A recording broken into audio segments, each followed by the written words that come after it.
Has a wrestler ever done anything that was just like so surprising, whether it be off script or something went wrong or whatever, that it just completely caught you off guard? Absolutely, several times, yes.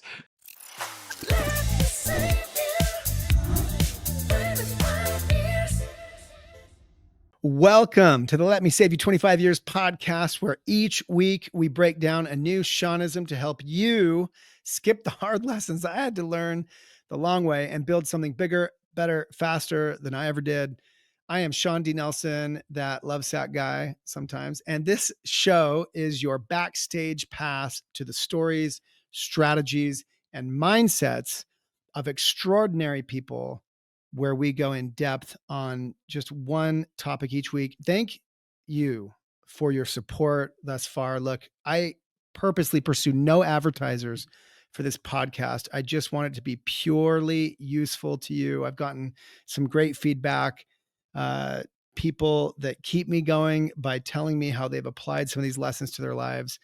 I've really appreciated that. If you enjoy any of this, please share it out on social media, tell a friend about it, because I think there's some real gold in these conversations, thanks to our amazing guests. And thanks to you, the listeners that give me the great feedback that keeps it going. Give it a like, give it a review. Would really appreciate that. This week's Shawnism, you can do anything that has been done. Okay, I want you to think about that for just a second. You can do anything that's been done before, any venture or challenge, product, industry, right? You can do it, but how do you do it better? How do you do it and leave your own mark? My guest this week is proof that even if something has been done before, you can still do it even better. Do it your way, make it successful. This is the one and only Tony Khan, founder of All Elite Wrestling. This guy is a force of nature in sports and entertainment. He's taken on giants and built something that's shaking up professional wrestling. And with roles at the Jacksonville Jaguars and Fulham FC, he's redefining what it means to innovate in the world of sports. His journey is pure inspiration, a masterclass in going after big dreams and making them a reality. Tony Khan! Thank you for having me on. I really appreciate it. What a kind introduction, too. It's very, very great to meet you, and thanks for having me on your show. You're doing so well with it. It's very successful, and I appreciate you having me as a guest. No, I'm really honored to meet you. I haven't had the chance in real life yet. But so look, without any prep, without thinking too hard, Tony, when you heard our topic, you can do anything that has been done. What's the first thing that came to mind? I mean, you do so many things, but Well, I work in pro wrestling and I watch people achieve the impossible all the time. In pro football, uh, there's so many different plays. There's always innovation in football and great new players coming to the sport, but it's the same teams and it's the same rivalries and the same stadiums and the same fans, and it's very exciting. And it's really the greatest, biggest, most successful media empire I think in the world is the NFL. And when you yeah, look at TV, 91, 92 out of the top 100 shows every year most watched are NFL. It's 90% of it, and really what keeps TV so strong in so many ways. There are so many channels where NFL is their dominant revenue generator.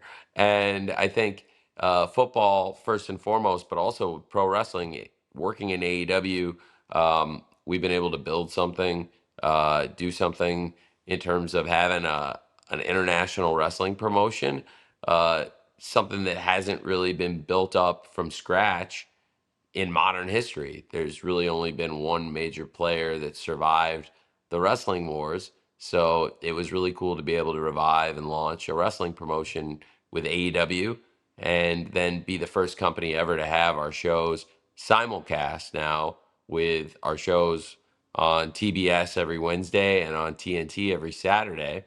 And then, now our shows simulcast on Max, where we're streaming every Wednesday and every Saturday. And it's been very successful, but it's also something that a lot of competitors, a lot of wrestling promotions tried over the years.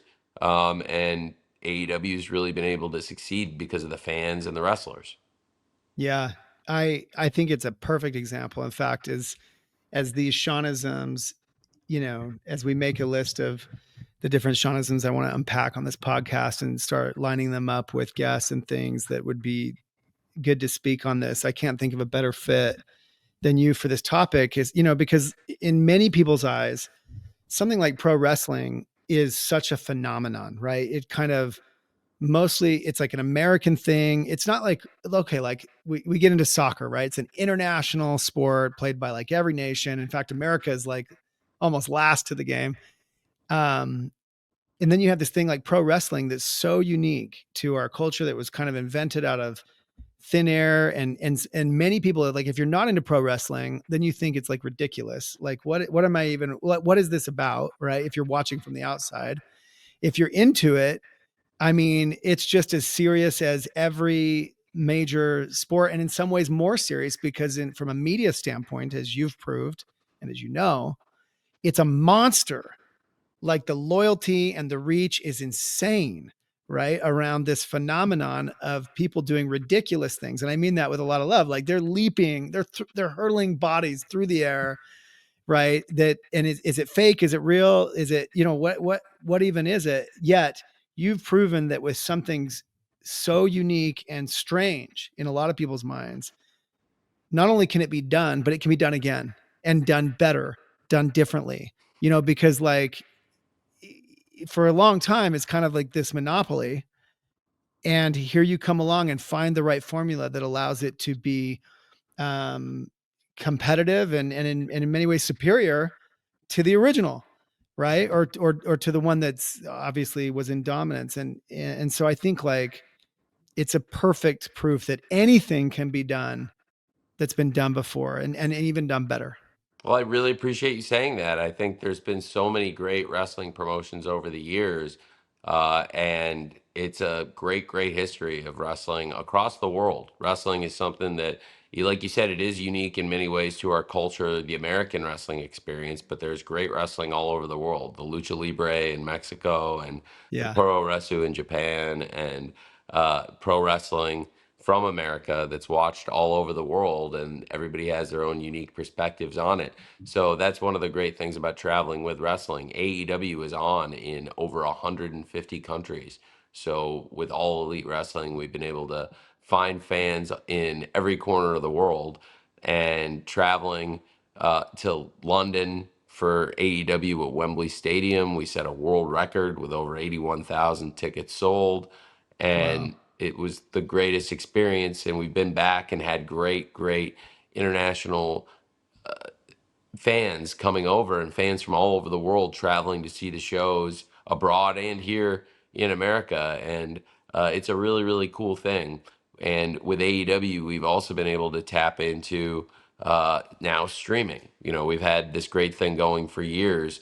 Until this January, the show is exclusively on TBS and TNT. The shows are still on Wednesdays on TBS and Saturdays on TNT, but now we're streaming on Max simulcast, and bringing in a whole new audience, and even bringing back some fans in a really exciting way, because I can't tell you how many people have told me that they're back to watching the show every week because they didn't have cable and they're back watching on streaming. So it's really cool, because as people cut the cord, we've been on a long time. We launched on TNT 6 years ago and have been on TBS and TNT many years now, both channels. So it's like a very new thing for our fans. But also over the years, a lot of people clearly cut the cord. So it's like been great to reconnect with a lot of the fans too, which is cool.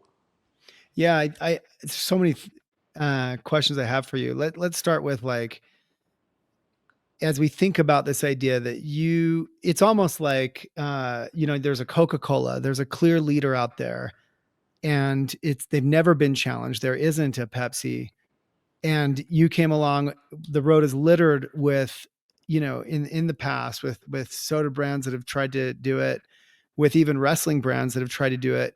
How, what is it about what you've built that allowed it to become the successful challenger to what was otherwise a complete monopoly, as I see it anyway, a complete monopoly. Like, what did you do differently, or what worked out differently for you that allowed you to do what had been done before, but differently a and successfully? a lot of things fell into place, and some of it is connections and being born in a position to have a family that could back a venture like this, but also is very scrutinizing.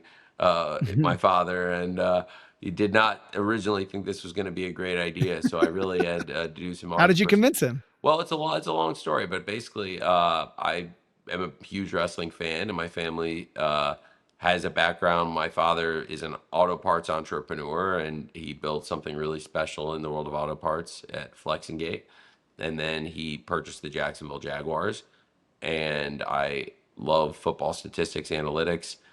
We've really become advanced in tracking next gen stats and things of that nature. And I think football analytics has grown so much. It's amazing for me to look back now, going into my 14th season in the NFL. And Wow. I love working on football stats and analytics, and had been doing that. Also, had taken over as sporting director at Fulham Football Club, and things have really been going very well for us for Fulham in the Premier League now for several years.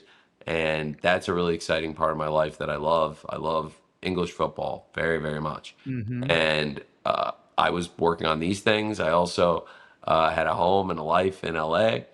I love LA so much. And I spent years working, making connections out there. And I became partners in a company called Activist Artist Management that manages artists and a number of musicians and actors and big artists. And my partner, Bernie Cahill, uh, is really good friends with Kevin Riley, who was at the time the president of TBS and TNT in 2018.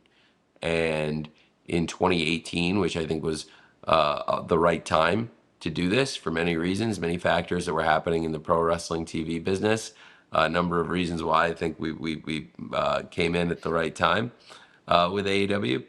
And we were able to launch at a time when pro wrestling media rights had escalated and gotten uh, to the point where you could really sustain a pro wrestling promotion of high quality 52 weeks a year based on a television and a media rights deal. And I talked to Kevin and proposed to him that I would start AEW and I would want to put the shows on TBS and TNT. And this went on for over a year, these conversations, but the first one was April of 2018. And then I talked to Kevin. We had meetings that escalated into bigger meetings, went in to see the top people at TNT and TBS Sports, and got to know the Warner family at the time very well. And there have been so many changes, and it's been great for us because with the new regime at TBS and TNT and Warner Brothers Discovery, we were a huge part of the family. And AEW is a company now that's been on a long time. I think maybe the longest running show there on TNT and TBS. So I think it's very, very cool what we've been able to do. But I think a lot of it was timing, connections, friendships, and then being able to sustain it and build it. My dad, you Yeah. asked me the story of it, and then how did I really, Christmas 2018, I had no TV deal. There was no guarantee this was going to work. And I was at a point where I was going to have to sign a bunch of wrestlers that were going to be free Mm. agents on January 1 or in early January of Wow. 2019. So he had to take a big gamble and put up some startup money. And he didn't believe in it. And we had a real knockdown, drag out argument that would be right out of Succession, which is a show that Wow. streams on Max and has a great, great creator, Jesse Armstrong, who's a tremendous person. And we have really, I think, looking back on it, like a historic argument that thankfully I was able to talk him into on Christmas 2018, backing this AEW startup, and it's become something really special. And grown into the real premier challenger wrestling promotion on the planet. I love that. Wow. I mean, there are so many steps that come out in the story that you just told, that I could make connections to. Right? You saw the opportunity, not just as a fan of wrestling. That I think you said you were growing up and you were a big fan yourself, and so you knew the space. But the opportunity that you saw, I find it important to call out for everyone listening. It was based in data. You saw the arbitrage opportunity with the media rights and the values of those media rights escalating. You made that connection, you scrutinized the data, and then you made the human connections of getting to the right people, and that certainly helped that you had some of those connections through your father or through the family business in sports. But you still, even at that level, right, where you're operating out of the gate in, like, let's just call it the 100 millions of, at stake level, you still reach that same jumping off point that I think every entrepreneur reaches, where you had to sign those wrestlers with found money before you had the deal, is what I heard. And I feel like, I had to, for instance, buy 12,000 little empty love sacks, practically on credit cards, so that I could, complete our first deal at Lovesack, right? So it's like we all reach this point where you just have to make that leap. And, you could look at it from the outside and say, well, your dad's already radically successful and has all the connect, but we all reach that. And you put a lot at stake. You put your relationships at stake. You might put your family relationships at stake. Your reputation. What did that feel like at that time where you had to make that leap? I was really excited about it. I believed in it the whole time. I think there was Cool. evidence that the wrestlers we were bringing in for AEW would be a big draw and that there was a big opportunity, but it was also a huge, huge gamble. So I always Yeah. believed in it, but it was a gamble I always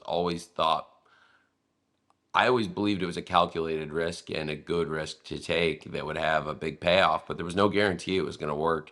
And many other people have tried to launch wrestling promotions without having the success or the major revenues and track record of success that AEW has. I think what's cool too is I think anyway, and you can tell me if I'm wrong here, but as I listen to your story, there, back to the topic of the show. If it has been done, it can be done. Like the wrestlers that you were signing had their fame, uh, because of what had happened before in that realm. And your path to success, even with these networks that lost those properties, and of course loved, probably enjoyed now, all of the viewers you've brought back to those networks because of what you're doing, made the opportunity possible. And that's the point, right? Like, if there's something, like, I could tie this whole topic myself. I always go to dirt biking, but like, okay, so let me tie it into my own world, and then go back to yours. The reason this Shawnism exists is because a few years ago, when I got heavy into dirt biking, I do a lot of dirt biking, whatever, and I'm doing really risky, riskier and riskier stuff, and I start to see some of these paths that go straight up these cliffs, and I'm like, that's not even human. And then finally, you'll go with someone who's good enough to, like, take that line right up the face of a cliff that's basically vertical, and you're like, how is that even possible? You see it done, and then you realize, well, I just saw it done, and you got to have, like, the stones at some point to twist your right hand and on the throttle, and like, go for it. And what's amazing is, not every time, but nearly every time I've ever done that, you realize what looked absolutely inhumanly impossible is totally possible, uh, at some point, if you're willing to go for it, but also if you're willing to build up, and do the right things in the right order to make it possible. And so as I look at you, you saw the opportunity and others had failed, but obviously, because it had been done before, not only can it be done again, but it makes it more possible for you. Just like, by the way, on the hardest kind of stuff like I described, if someone goes before and lays a track, it actually makes it easier usually. Like it pushes down the loose dirt. It makes it a little easier for the next person, usually. Right. And I think the same is true for you. Like, and I think it's true in life. Like the opportunities to go do big things, it's often not best to be first. In fact, with Lovesac, sometimes we slow play certain things, not wanting. Sometimes it's great to be first, but sometimes it's great to be the challenger brand. And then you have, by the way, someone to go kick in the shins and pick a fight with and have fun with, and ride some of that momentum. I mean, does anything I'm saying make sense in the Yeah. story that you lived out? Yeah, absolutely, a lot, and that does make a lot of sense. And I do think it's something that really, you're right. It was great timing for us. It was great that there were forerunners and other people doing it. Also, international was really key to us. The distribution of our product, that we would be able to find an audience in America, but also overseas. I had Oh, really good knowledge of the TV space in England, and we were able to hook up with a great ITV, which is the top commercial channel in the UK, and great partners with a great history of showing wrestling in the UK. And then a number of other great international partners were on TSN in Canada and have been for many years. And now also on Canada on the USA Network, which is confusing because we're not on the USA Network in America, but but we're on TNT and that's funny. TBS here, and it's Hmm. but yeah, international was key for us, and also bringing in international wrestlers and watching what was happening in international wrestling. I was watching real growth overseas in wrestling and a lot of great wrestlers, and there was clearly a market to bring to me that strong challenger promotion to America, using a lot of that great talent, and also becoming a home for top free agents. And we've been able to sign a lot of the top free agents domestically and internationally.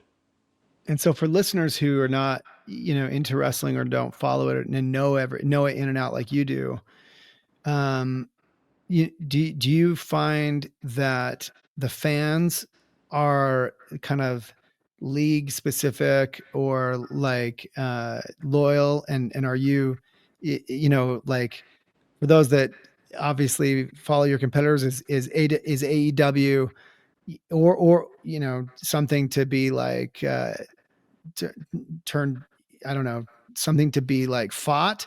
Or do you find that more wrestling is more wrestling and everyone's just excited for more wrestling? Or do you see a little bit of, like, describe for us like the landscape amongst fans and amongst the industry?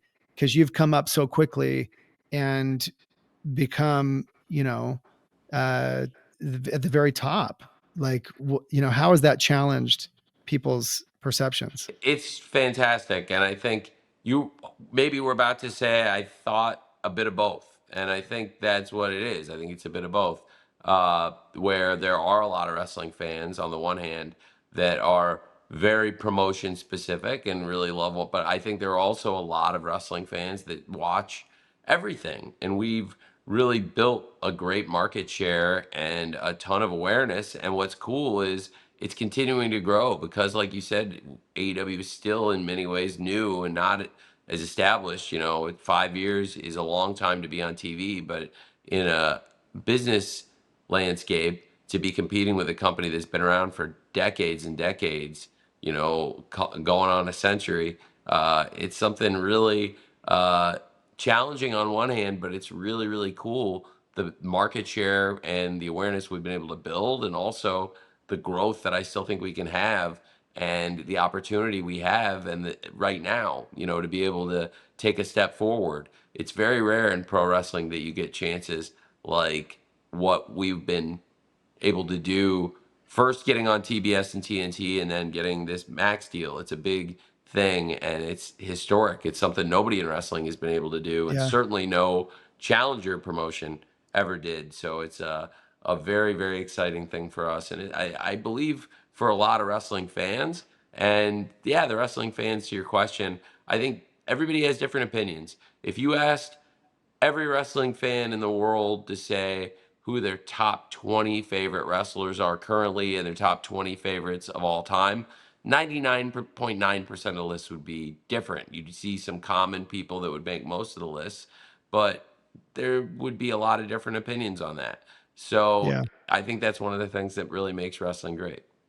Well, I think what you said extends beyond wrestling. I think that I think that for you to have built something so successful so rapidly in an industry that, let's say, a decade ago, because it was there a decade ago, we all would have turned on the TV and thought like, oh, there's, that's, it's kind of like the NFL. You mentioned the NFL. Let's go there, right? The NFL, there have been all kinds of alternatives to the NFL over the years, but there's only one NFL at least at this time. But what you've shown, this is what I think is so remarkable that I don't want lost by our listeners. What you've shown is I would liken the condition of pro wrestling very similar to the condition of the NFL a decade ago. And here you are in like half a decade, and you've basically completely become on par challenger. And that hasn't happened in the NFL. Right now it's trying to happen in golf. We're seeing the LIV, and that's going to be really interesting to see how success. And by the way, talk about like connections and money. I mean, that's like, in fact, my good friend Scott O'Neill was just made the CEO of that. So it's going to be really interesting to see if they can really turn that into just a legitimate on by as golfers go, they already have it. They've thrown so much money at that to make it happen, but you've actually done it, and you've built it in sort of a scrappy way. To your point, you had various connections and various advantages but you have to play at the level you're playing in the hundreds of millions and billions out of the gate that quickly. It almost has to be done that way. But I think the part that's inspiring for me and hopefully the listeners is it just shows that anything that has been done, even the hardest things, can be done. And I think you've proven that with this, and it's really exciting. Thank you very much. I really appreciate that. I think there's still so much work every week that we need to do, and that's what makes wrestling really exciting. Is you keep fighting, and it's a never-ending fight. And that's one of the reasons I love it so much. But also as a fan, you get to watch never-ending fights, and there's always fights every week, and it's awesome. And it And never sleeps. And by the way, I can empathize with that. Like every day of the week, every day, my showrooms are open, and by the way, it doesn't even sleep at night because they can DM me at any moment and tell me why their experience sucked or what they need fixed or whatever. And I'm happy to respond to them. And like, there are businesses that you can turn off, but businesses like yours and mine never turn off. that's what's great, and it's a great thing, and it's a good thing to have, and I love it.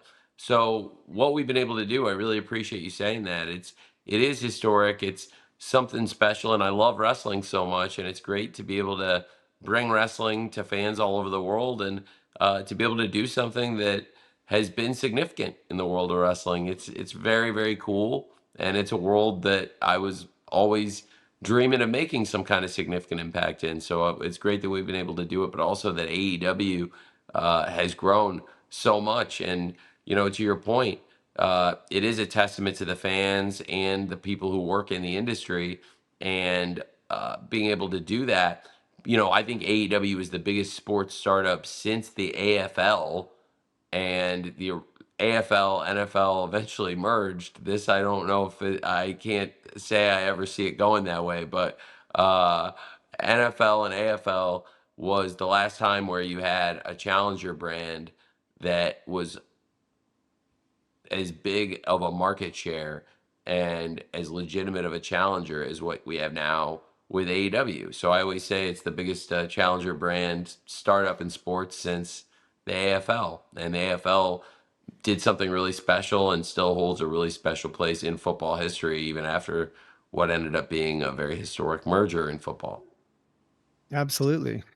So you went to school, I think, in finance, and I'm guessing, had a lot of experience with statistics and, um, you know, models, financial models, just call them, numbers models that allowed you to have a really successful, as I see it, experience with the Jaguars.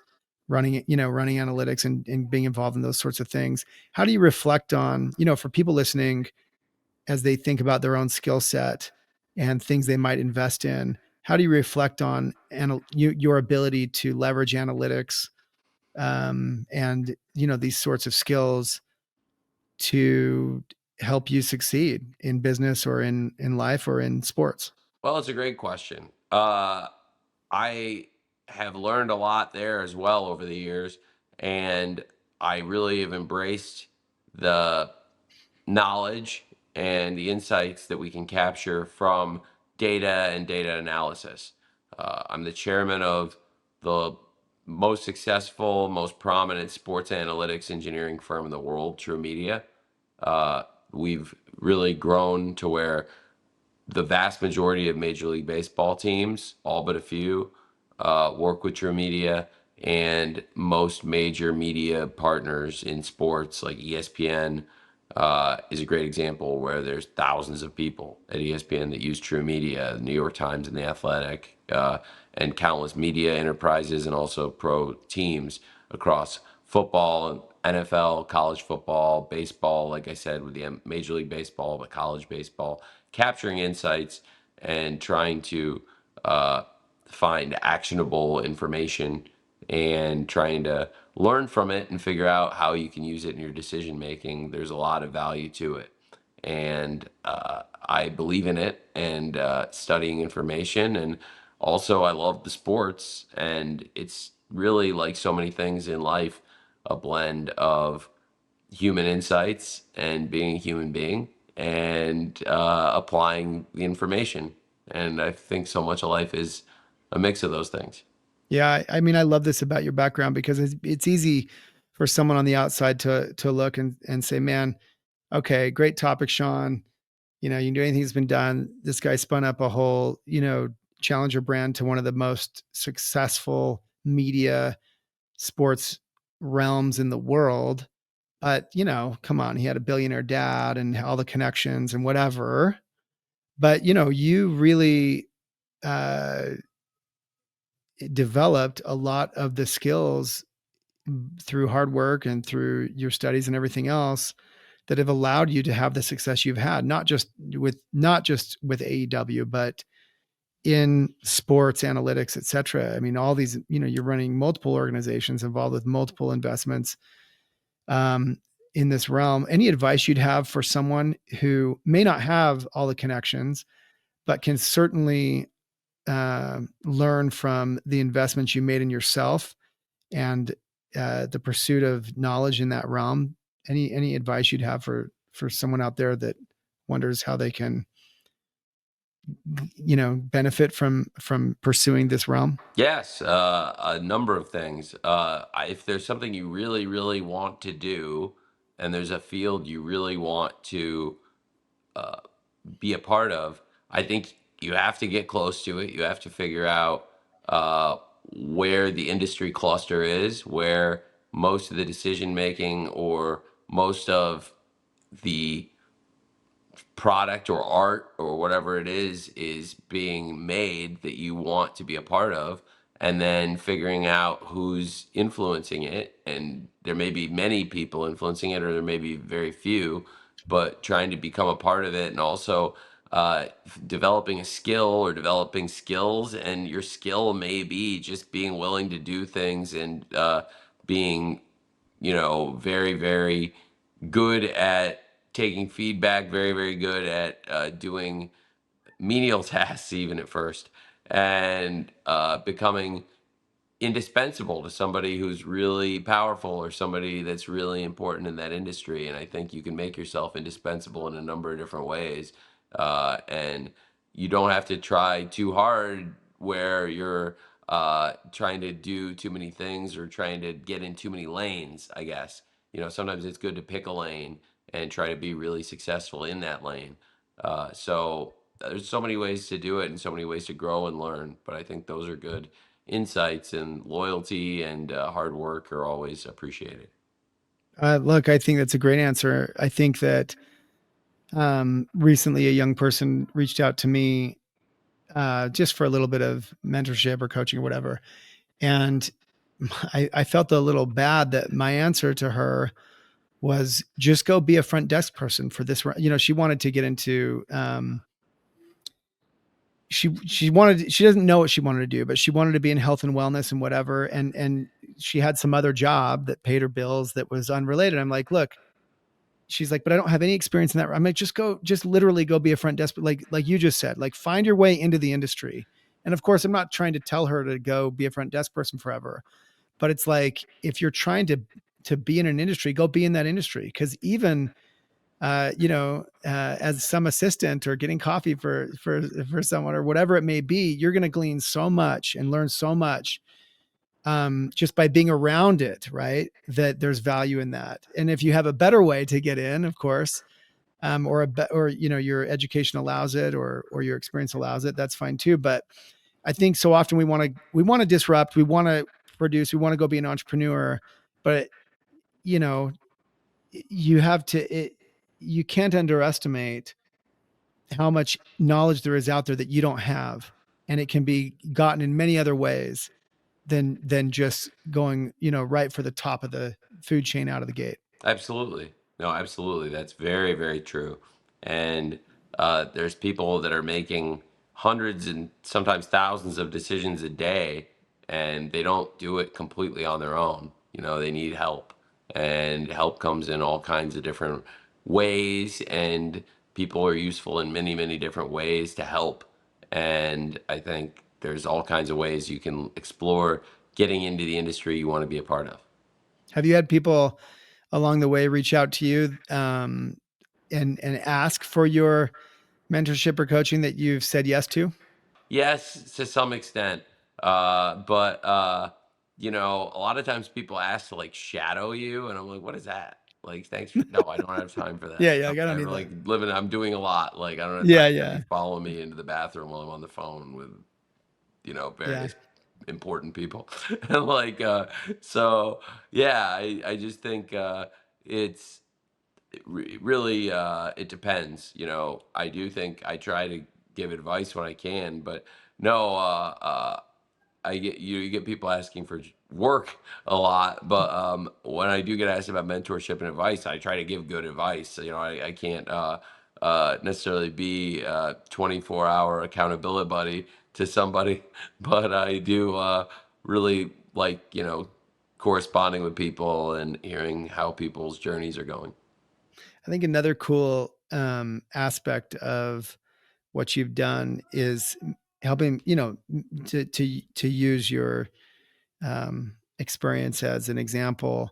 So yeah, you went to school in finance, and clearly finance is relevant to all business, right? Every business needs to be financed, and managing money is unavoidable. But the way that you've parlayed that, you wanted to be in sports is what I heard. Like you enjoy football, you enjoy wrestling, all these things. You were always a fan, and you found a way to utilize those hard skills you got in your education, to, not just, get your businesses financed or whatever, but also to literally leverage them into those businesses. As you said, your sports analytics company is such a perfect example of that.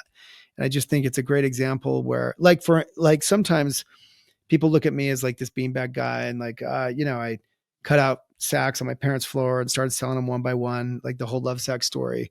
But what they didn't see is, by the way, I had taken business courses in college. I was in the middle of doing that when all this was going down. And I was trying to reckon. And when we opened that first love sack store, I was on my futon in the basement. And in the day, I might have been cutting out sacks or whatever, had to be done. But in the evenings, I was reconciling our American Express statements to our bank account using my limited accounting skills, because I couldn't pay anyone to do it at that time, right? Like that's how small we were in fledgling. But I was really grateful, and to this day, I can read a P&L, I can generate a business, I can generate a financial model, all these things that I learned through my, not just my education, but also like by doing it. And I think sometimes in this culture where entrepreneurs are celebrated for like dropping out of college and like doing the thing, there's a lot to be said for gaining the hard skills, whether it's through education or whether it's through, as you described, just getting into that industry, going and taking a job in that realm and learning what you can along the way. Absolutely. No, I completely agree with that. And you're right. I think whether it's stuff you've learned in the field or in school or from watching people or on the internet, however you learned it, there's a lot of different ways to learn things. And it's important to know that you can always learn more. So it's hard to say who the experts are. There's some people where you meet them and you quickly you're like, okay, that's an expert. They know a lot. And then a lot of times people can really surprise you with their base of knowledge and how much they know about a certain industry. So whether it's for me AEW Pro Wrestling or in sports or really academia or any walk of life, I'm always surprised. Uh, when I buy new things all the time, I learn new things and get new insights that surprise me, and I love that. I love learning new things and new insights. Sometimes they've been things we've been able to use, and other times it's just fun trivia. But I think being able to like constantly look for patterns of information, uh, look for signs in the data that could signal you uh, things that could help build the business, build your career, things that could help you, even if you're just a fan of sports, things and patterns, things that are affecting why your favorite team wins games. And I think that's what's really, really cool. I love studying information. But to your point, like, uh, the skills that people acquire along the way, there's so many different ways you can apply them. And for you, things that you learned in the business classes and things you were able to apply at Lovesac. Uh, it's cool to hear the variety of things that you applied that don't go into the core business, but then all those things people take for granted because at the end of the day, you are your core business, right? Like, Yeah. so that's really cool. Well, you brought up experts and you brought up this idea of, identifying, as you said, where the industry cluster is and learning that business and really understanding it deeply so you can go and compete in that realm. At the same time, right? To compete, we have to be innovators. We have to find maybe a different, it's not just about, so the topic of today's show, right? If it has been done, it can be done. That is true. But it's not just about doing it the same way. Obviously, we want to innovate, we want to compete, we want to do it better, we want to do it differently. How do you juxtapose those two ideas, right? One, knowing an industry and knowing how to like operate successfully there and not fail by learning from what's been done, while simultaneously trying to disrupt it, change it, do it differently, do it better. How do you figure out where to do one and where to do the other? It's a good question. I think, and you may not always be right. I may not always be right, but I think it's that's it's a human skill. It's a human decision making skill. And it may be a different process for different people. Some people might throw darts, or it might be completely random. But Is it uh, instinct? Is yeah, it analytics? I think Is it's it it's a mix, right? It's like 50-50. At least that's what I strive for, a balance of instinct and analytics, of uh, the human scrutiny applied to insights that we've been able to mine from data and information, and then analyzing that data, taking those insights and trying to apply them and using our own ability to find context and our own ability to scrutinize and yeah. study. So for to you, obviously, I mean, it sounds to me like a lot of that comes naturally. For people who may have some of the same talent deep down, but are maybe not confident in their abilities or not confident in their kind of instincts or decision making abilities, taking risks. Like, do you have any advice? Like, what would you say to those people? Well, it's a great question. I think everybody should try to find things they enjoy in life. And if it isn't necessarily your work, it might be your work, but some people, their work is their work, and there's other things they enjoy, and they're going to devote a percentage of their life to those things. And I think finding whatever that balance is that you can sustain, and then everybody's constantly striving. Some people have dreams that are achievable, and some people have dreams that are still achievable, but they're just harder to achieve. Hmm. And so I think, it just really depends. I can't give one piece of advice that goes and applies to everybody's individual case, because we're all dealing with different problems and different things in our life, and we also aspire to different things and want to do different things. But for entrepreneurial people interested in a certain kind of business, you know, it could be all different things. Some people might see the business as just something that could be profitable, and it's not a thing they're Yeah. really going to enjoy doing. That's not why they're doing it. It's just an opportunity to make money. And some people really want to enjoy the thing they're doing, and they could make the same amount of money doing something else, but at least they'll enjoy this more. And that's good too. Yeah. So it just depends. I mean, one thing that I believe is that not everyone should be an entrepreneur. And I think that there are so many ways that we can be in an industry and enjoy that industry without necessarily being the disruptor or the challenger or doing any of this, right? We can participate, we can be on a team. You and I wouldn't exist if we didn't have great people who are willing to be on our teams, right? Yeah, Secondly, I think entrepreneurs are instinctual. And I think, like, as I listen to you speak, like, so much of what's made you successful is natural to you. And that's why you're an entrepreneur. And and I think that if you remotely think you are, you just have to trust your instincts. And then, like, just like a football play, you'll know at some point, sometimes quickly, sometimes not so quickly, whether they were good instincts or not. And if you have the ability to just have a few more good ones than bad ones, you'll probably end up in the end zone, right? And absolutely. it's not about making every play.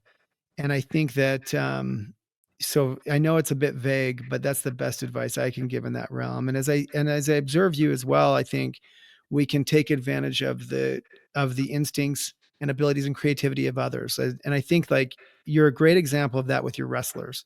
From what I've observed, you allow a lot of creative freedom amongst your talent, which isn't always the case in wrestling. So, how do you think this sets you apart from your competition, and how has this played out for the better? I think that it really is one of the great things about wrestling is the wrestlers have such unique personalities, and trying to find different ways to capture that. And it's not always the case, but more often than not, usually when a wrestler really breaks out, it's when they find some element of themselves and find something new in their wrestling, in that, that in their personality, the personality performance, or in their wrestling personality, uh, in the matches, in the way they carry themselves, and the things they say, the way they say them, their mannerisms. There's so many different things, and it can be a combination of all those things. But yeah, there's just so much to it, and uh, it's hard to explain why something really works in wrestling when it does. Uh, it's not like trying to draw up 12-yard out and like it's not like trying to draw up a specific football play. It's not like trying to draw up a specific football route. It's not like trying to uh, break down a team's offense or defense. It's something totally different than that. And I do think, for me, as a wrestling fan, I love the subjectivity of it. Yet the fact that there is uh, sometimes an objective right answer to what should happen, who should wrestle who, and why, and that often reveals itself in the business. And like so many other shows, and like movies and TV shows, which wrestling is a TV show, so often there's the critical success and the commercial success, and the balance between the two. They're often correlated, but they're all not always uh, a straight line correlation there. So that's also fascinating to me. But really, uh, I think that, the wrestlers in AEW are the best wrestlers, in my opinion. We have the best wrestling and the best wrestlers in the world, and they are uniquely precious and able to tap into their athletic ability and their own personalities and bring to life the best wrestling, which is why AEW stands out, I think. Well, I think why Warner Brothers and Discovery just extended, right, for another round. Congratulations on that. Thank you. It's very big for us, very big for us, and very big for our wrestlers. So and it's really huge for the fans to know they've supported a winning company and a company that's going to be around for years with AEW. Yeah, it's amazing. I'm so proud of what you built, Thanks. and it's a great example. It's the perfect example of if it has been done, it can be done. It can even be done better, differently, competitively, and at the highest levels. And I think you can look around you. That's what I love about this topic, right? You can see anything around you and pick if it's something you want to go after. Because if it has been done, it can be done. You're living proof of that. The spirit of the podcast more broadly, right? Let me save you 25 years is, man, I've made so many mistakes and learned from them along the way. I'd love for somebody out there to maybe avoid one because they could learn from mine. Is there anything, piece of advice or example that you've learned in this past more than half a decade building the AEW or any of your businesses? You have so many that you would share with someone, a piece of advice or a learning to maybe help them save a chunk of their off their own 25-year journey. Well, it's things I've studied and I've tried to apply positively whenever I can. And timing is everything. And it's really important to try to time so many of the moves you make in business and in life, and the timing and the way we do things, the when we do things, how we do things is also very important. And the timing of them is an important part of how we do them. And being in an industry or an opportunity at the right time is so much of it is that, because so often there's an idea that's a great idea, but it could just be too soon or too late. And the thing is, then everybody's instinct is they would rather be soon.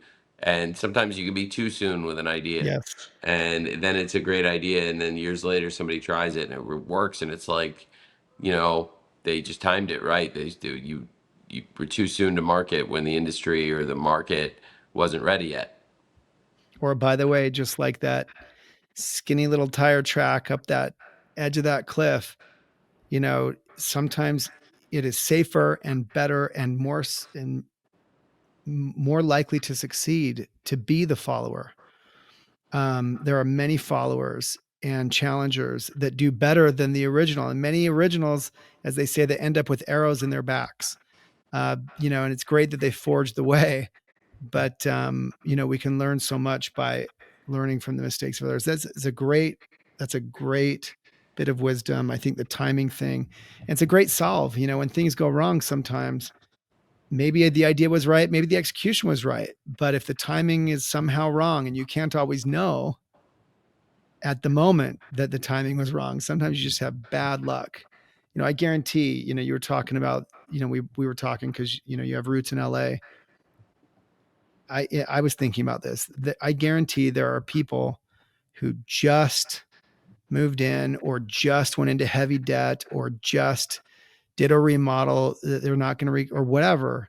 You can't think of the hundreds and even thousands of stories that are just terrible, terrible timing. The worst kind of timing, the kind of timing that wipes you out financially or wipes you out emotionally. And it's not your fault in the sense that sometimes things just go wrong. If good luck can happen, you talked a little bit about luck and some good timing and some good connections. Bad luck is just as equally true. And in fact, that's where my testimony of luck came from, was experiencing some of those bad luck moments where three layers of terrible things have happened, right? So timing, getting the timing right. And you obviously saw a moment to take your shot because, like you said, you took a huge risk by signing wrestlers before you even had it all figured out? Because you Absolutely. must have had an instinct that that timing was critical. Yeah. It was critical. There were a number of wrestlers whose contracts would be up, and there was a real movement in pro wrestling to the independent and international scene in particular. And it was a great time to come into the wrestling business for a number of reasons. We were able to launch uh, right in the window where I think it was going to happen, where somebody with capital and somebody potentially with some knowledge of wrestling was going to step in and try and sign up the top free agent wrestlers and make a push at a media rights deal. And we were really lined up everything at the right time with all the right people, I believe.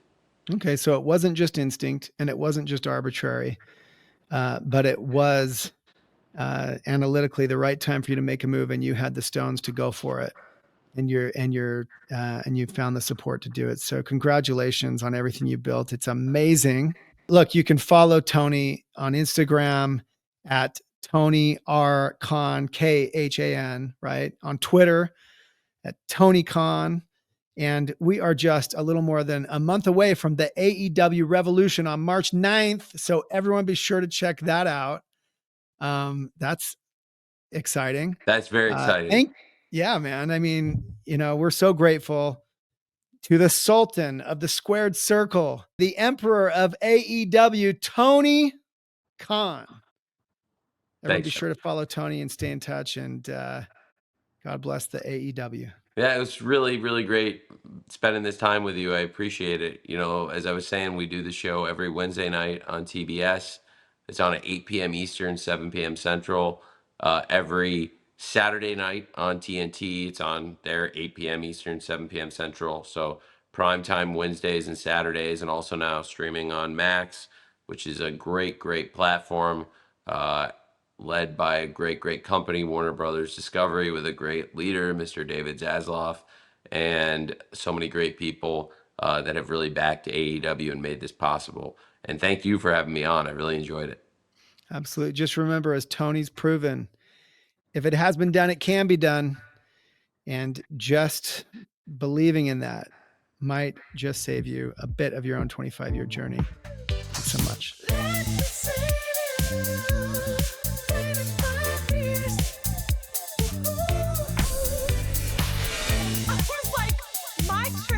Once a year to take my friends away should not be the budget for your bike across America.